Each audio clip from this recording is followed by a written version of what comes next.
안녕하세요. 오늘은 무려 11번째 강의 다엑스트라 알고리즘에 대해서 살펴보겠습니다. 잘 안 넘어가네요. 우선 다엑스트라 설명에 앞서서 여러분들이 관심을 가질 만한 그래프 알고리즘 3대장에 대해서 좀 살펴보고 갈게요. 우선 그래프 알고리즘은 저번에 배운 BFS나 DFS도 있지만 보통 3대장이라고 하면 다엑스트라, 벨만포드, 플로이드 워셜 알고리즘이 있어요. 이 중 벨만포드랑 플로이드는 이번 강의 커리큘럼에는 없지만 얘네들도 코딩 테스트에 나온 전과가 있는 애들이에요. 그래서 잠깐만 살펴보고 갈게요. 만약에 더 공부를 하고 싶으시다면 구글링 하신 다음에 문제 푸시는 거 추천드립니다.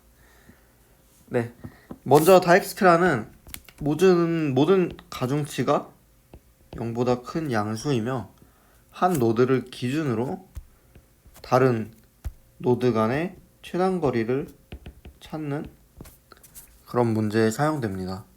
보통 일상생활에서 가중치가 음수인 경우는 거의 없어요. 보통 가중치라 하면 어떤 구간의 거리나 지날 때 드는 비용을 가중치로 잡는데, 만약 이게 음수이면 돈이 복사되는 듯한 요즘에 비트코인 같은 버그를 부를 수도 있죠. 비트코인도 사실 양의 가중치죠.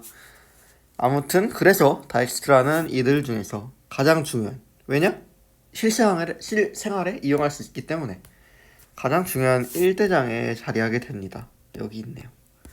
이게 몇 대장인지는 제가 이걸 안 봐서 모르겠는데 아무튼 그렇습니다.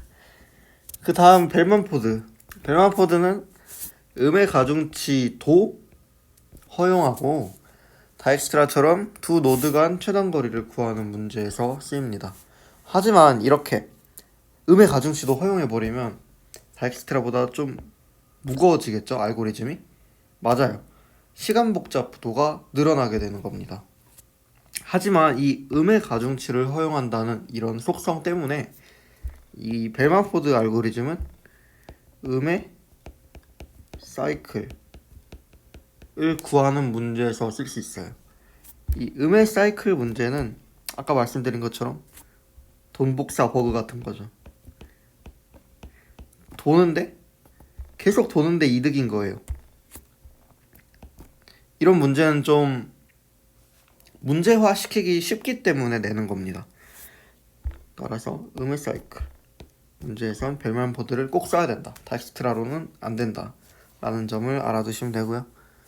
마지막으로 플로이드 워셜 알고리즘은 가중치가 양이든 음이든 둘 다 허용하고 벨만포드에다가 심지어 모든 노드에서 모든 노드 간 최단 거리를 구하는 거예요. 역시나 이것도 위의 알고리즘보다 시간 복잡도가 늘어나게 됩니다. 이 알고리즘은 작년 카카오 문제에서도 나왔는데, 사실 이 플로이드 워셜 알고리즘을 몰라도 푸시는 분들이 여럿 있었어요. 그 이유는 뭔가 하면 이 플로이드는 모든 노드에서 모든 노드잖아요. 근데 이 다엑스트라를 모든 노드에서 해버리면 이게 결국에는 모든 노드에서 모든 노드가 되는 거거든요. 다엑스트라는 기준을 노드를 잡는데, 이 기준 노드가 n개면 n개를 다 해버리는 거예요. 그러면 플로이드가 됩니다. 따라서 대체할 수 있는 수단도 있으니까 너무 세 가지를 다 공부해야겠다라고 걱정하지 마시고 일단 다엑스트라부터 천천히 공부하시면 됩니다. 그럼 이제 다엑스트라 이론부터 살펴볼게요. 다엑스트라 알고리즘이란 앞서 말했듯이 그래프상에 있는 두 노드의 최단 거리를 구할 때 쓰이는 알고리즘입니다. 단 BFS 강의에서도 말했는데 가중치가 여러 개 있어도 다엑스트라는 할 수 있어요. 즉 눈앞에 있는 가까운 노드를 고르는 게 항상 최선은 아니라는 거죠. 이거는 BFS 문제를 예를 들자면 BFS는 가중치는 따로 주어지지 않고, 예를 들어 플러드필이면 여기부터 시작해가지고 뭐 벽이 있는데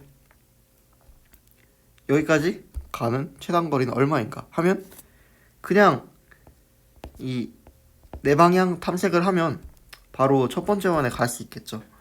근데 다엑스트라 같은 경우는 그 이렇게 가는 이 가중치가 이렇게 돌아가는 것보다 길 수가 있어요. 그렇기 때문에 우리는 BFS랑은 다른 알고리즘을 써야 됩니다. 이 정도만 알아두시면 되고 꼭 가중치 다르다는 점. 네, 넘어갈게요. 다엑스트라의 전제 조건은 모든 가중치는 항상 음이 아닌 수, 즉 양수여야 한다는 점이에요. 만약 이런 그래프가 있을 때 셋 중 가장 짧은 에지, 즉 1이라는 가중치를 가진 에지를 선택하면 어떻게 되느냐? 이러면 이 시작 지점에서 A까지 가는 이 거리는 무조건 최단이 됩니다. 즉 시작 A는 무조건 1이 최단이라는 거죠. 예를 들어서 여긴 3개밖에 없는데 뭐 B를 이렇게 연결하거나 아니면 어떤 노드 D가 있어가지고 막 A를 연결해요. 이렇게 하더라도 무조건 이게 A로 가는 길목의 최단 거리예요. 왜냐하면 이거보다 만약에 긴 걸 선택해요. 2, 3을 선택해요. 만약에 3보단 그래도 2가 짧으니까 2를 선택해요. 그래 봤자 B에서 어떤 경로를 통해 A로 가든 이 에지는 항상 양수잖아요.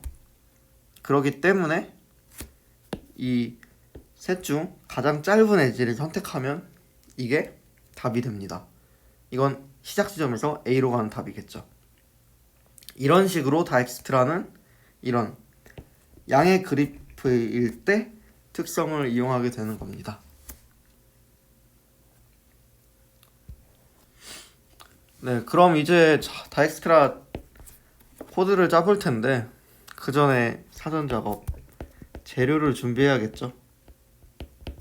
우선 첫 번째, 거리를 담는 배열을 만들어요. 이 배열은 시작 노드에서부터 i번 노드, 즉 다른 노드까지의 최단 거리를 저장해둘 배열이에요. 그래서 일단은 아무 생각 없이 최대한 큰 수, 나올 수 없는 큰 수로 초기화하는 게 중요해요. 보통 이런 거는 코드 다른 사람 코드에서 보셨을지 모르겠는데 98765431 이거 하면 대충 9억 8천만 뭐 이러겠죠. 아니면 지수 연산식을 사용해가지고 이렇게 간단히 표현할 수 있고요. 만약에 이게 아닐 수도 있어요. 문제에서 입력 제한이 막 10억이에요. 그러면 이렇게 하면 틀려요. 그 저격 테스트 케이스가 있기 때문에 이런 문제 제한 끝까지 담고 있는. 그래서 이럴 경우에는 딱 맞춰가지고 10억 더하기 1 이런 식으로 초기화하면 되고요. 단 이 시작 노드에서 시작 노드로 가는 이 시작 노드 인덱스는 0으로 초기화해야 되겠죠. 뭐 왜냐하면 당연히 거리가 0이니까요. 자기 자신에서 자기 자신 가는데 뭐 거리가 필요 없겠죠. 네, 그 다음에 저번 강의 때 배운 인점 리스트라는 애를 만들어 줄 건데 저번 BFS에서 쓴 인점 리스트와 다른 점은 바로 가중치예요. 이 다엑스트라는 가중치가 모두 다르다고 했잖아요. 그래서 인점 리스트에 가중치도 같이 넣어줘야 됩니다.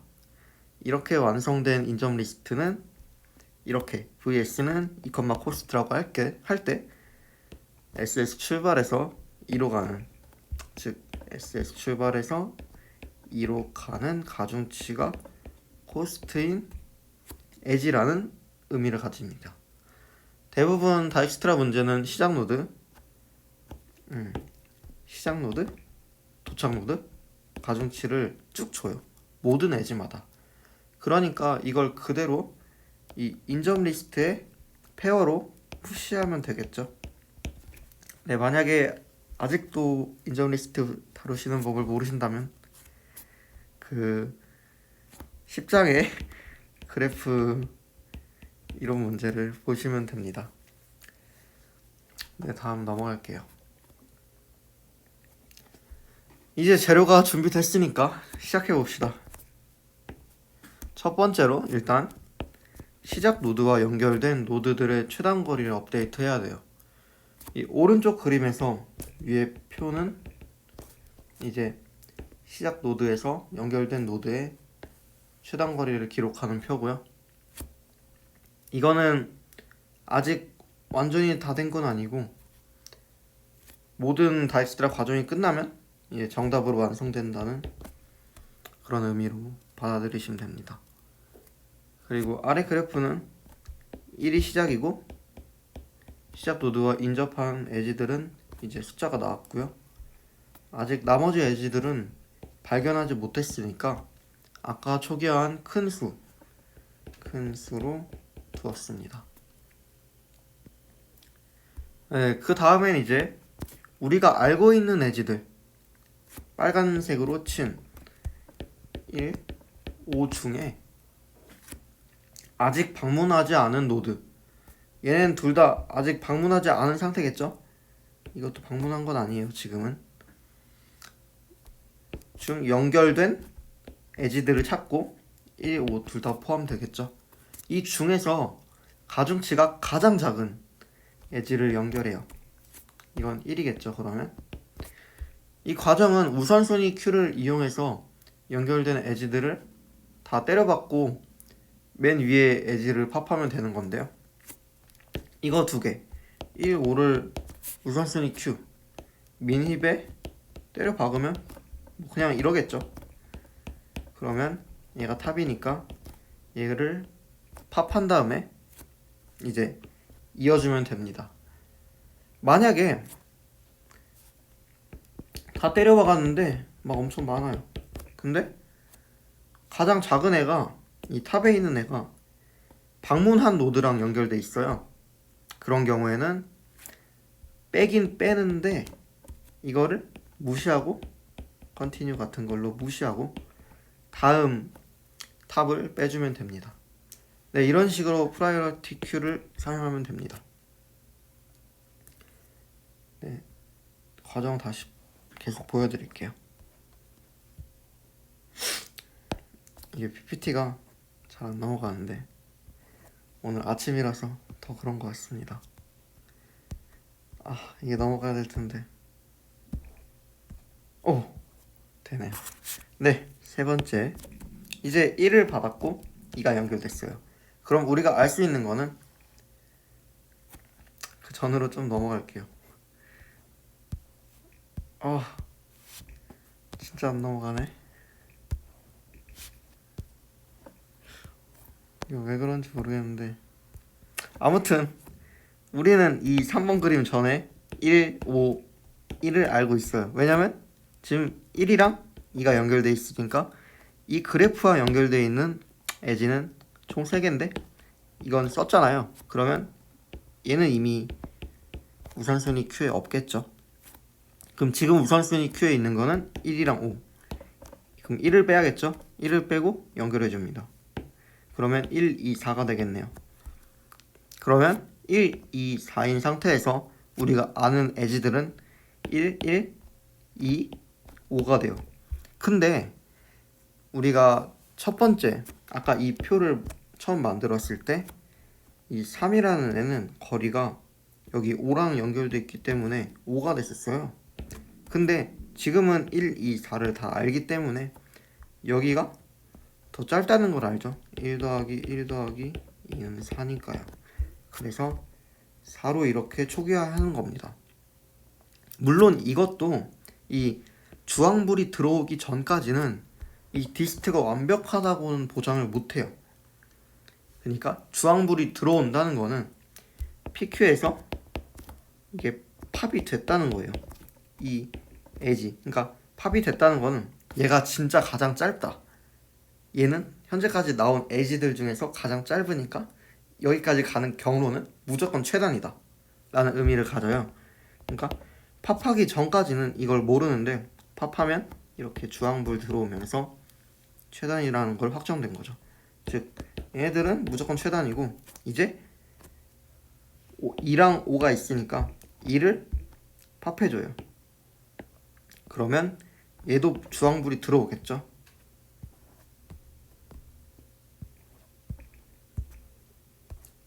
오늘 진짜 말이 안 듣네. 더 하자면 주황불이 들어오겠죠. 그럼 얘는 제가 3으로 써놓은 거예요. 그러면 5랑 3이 있는데 만약에 이게 1이더라도 1은 오바고 3이더라도 4이더라도 이게 만약에 5면 얘는 팝이 안 돼요. 왜냐? 이미 주황불이 들어왔고 이 에지는 이미 방문한 노드와 방문한 노드를 연결했기 때문에 얘는 만약에 가장 작더라도 무시할 거예요. 아까 말했듯이. 네. 그러면 아직도 안 되네. 잠시만요.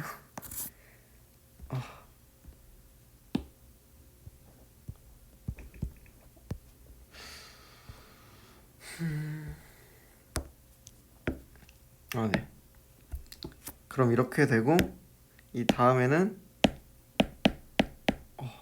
이렇게 돼가지고 완성이 됩니다.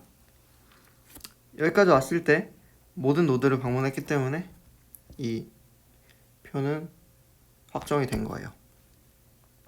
추가로 설명을 드리자면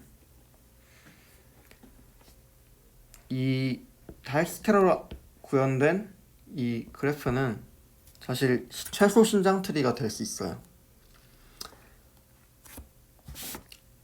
이게 무슨 말이냐면 이 5개의 노드를 연결하는데 가장 가중치의 값을 적게 사용한 방법이라는 거예요.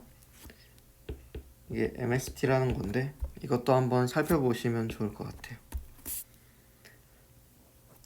네, 그럼 이제 진짜 이게 맞는지, 이 다이엑스테라가 진짜 맞는지 거짓말하는 게 아닌지 증명을 해야겠죠. 이 증명하는데도 그림을 그려야 되잖아요, 사실. 근데 이 그림을 그리기가 너무 귀찮아가지고 그냥 피지컬로 증명을 해버리겠습니다. 만약 일단은 이렇게 대충 그래프가 있는데 이 구역이 다익스트라 알고리즘으로 구현된 최소 신장 틀이에요. 여기까지 우린 다익스트라를 했어요. 그런데 이 밖에도 여러 노드가 있대요. 근데 이 안에서 이걸 연결하는 에지들 중에 만약에 이게 제일 짧대요. 그리고 이 노드의 이름이 U라는 애래요. 이렇게 해볼게요. 일단 그러면 다시 한번 복습하자면 이게 얘네들 중에서 제일 짧고 이게 U라는 정점이에요. 네, 그렇다고 해보면 이 다익스트라 상에서 이게 시작 노드라고 하면 시작 노드에서 U까지 가는 이 경로는 최단 경로가 되겠죠. 이걸 포함하는. 왜냐면 얘가 제일 짧으니까. 그런데 만약 다익스트라가 부정되려면 이 시작 노드에서 U로 가는 이 경로가 가장 짧은 거리가 아니어야 돼요. 즉 다른 임의의 정점 V를 통해 U까지 가는 그런 거리가 최단 거리라고 갱신될 수 있다는 말이 돼요. 이게 왜 다른 정점을 거쳐야 하냐면 당연한 건데 일단은 이거랑 연결된 간선들 중에서는 얘가 제일 짧죠. 그렇기 때문에 간선 하나로는 절대 예를 들어 이렇게 가는 게 최단일 수가 없어요. 얘가 제일 짧으니까요. 그러니까 최단이 안 돼요. 그러면 뭐 어쩔 수 없잖아요. 어떤 노드 V를 거쳐서 이 V도 이 안에 포함된 노드가 아닙니다. V를 거쳐서 U로 가야 된다는 거예요. 즉 이 디스트의 v에다가 v랑 u를 잇는 가중치 w의 v, u가 디스트의 u보다 이거죠. 작다는 건데, 이미 우리는 계속 말하지만 이 구역들 중에서 가장 가중치가 작은 값을 u라고 했기 때문에 이 디스트 u가 이게 v보다도 이 영역에서 v를 연결하는 이 엣지보다도 u 이게 작겠죠. 이렇게 되겠죠. 얘랑 얘는. 따라서 이렇게 다른 노드를 연결해서 간다는 방법 자체가 모순이고, 그래서 우선순위 큐를 사용하는 이 다이엑스트라는 정당성이 증명되겠네요. 네, 이건 나름 간단한 증명이라서 일부러 안 쓴 거고요. 네, 마지막으로 시간 복잡도를 생각해 보면, 우선 모든 엣지는 최대 한 번 방문해요. 합한다는 얘기예요. 그리고 우선순위 Q를 사용해서 꺼냅니다. 따라서 시간 복잡도는 2 곱하기 로그 2가 돼요. 저도 여기까지만 알고 있었는데 찾아보니까, 이 강의를 만들면서 찾아보니까 매번 노드의 최단 거리가 초기화되는 경우가 있대요. 그러니까 막 이렇게 그래프가 있는데 이게 막 계속 왔다 갔다 하는 거예요. 왔다 갔다는 아니고 이 엣지마다, 그러니까 노드마다 연결되어 있는 엣지를 모두 보는데, 이게 만약에 1, 3이고 너무 크다. 이게 7이고 3이고 2고 1이고 1이었다고 해볼게요. 그러면 이것도 좀 애매한데, 아니다, 이게 1이고 2고 1이에요. 네, 맞아요. 이렇게 되면 일단 맨 처음에 얘는 7이 되잖아요. 근데 나중에 3, 1이 나오니까 4가 돼요.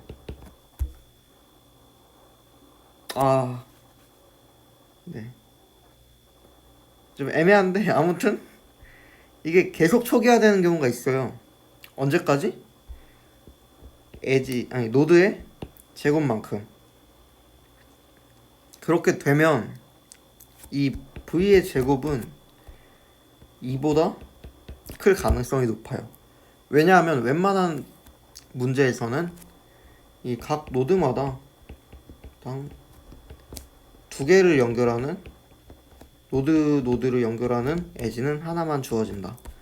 이런 경우가 있는데, 이건 경우가 아니라 거의 다 그래요. 이렇게 되면 무조건 v제곱이 2보다 큽니다. 그래서 더 큰 수를 시간 복잡도로 우리는 구해야 되니까 로그에 v제곱을 넣었는데, 이거는 사실 로그니까 2 곱하기 로그 v죠. 근데 이 상수는 초기화가 아니라 상수는 무시할 수 있으니까 로그 v가 됩니다. 따라서 이 오피셜한 다이엑스트라의 시간 복잡도는 2의 로그 v고요. 제가 나중에 시간이 나면 진짜 왜 이게 로그 v 제곱인지 팀블로그에 써두겠습니다. 네, 이론 강의 여기까지고요. 다음에 문제에서 찾아뵙겠습니다.